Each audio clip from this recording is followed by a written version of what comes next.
Hello guys, ito guys, naghanda ako ng gawin ng atsara guys. Ito guys, may carrots,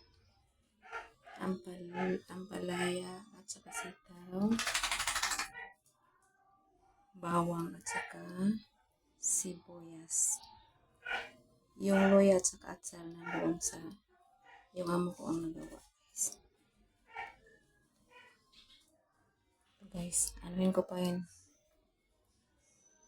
Gawin ko pa yun. Guys, mag-atsara kami guys. Yung ibang papaya guys, hindi. Pahinugin pa yun guys. Ito, ang gawin namin ng atsara. Salamat sa papanood guys, sa video ko guys. Bye-bye.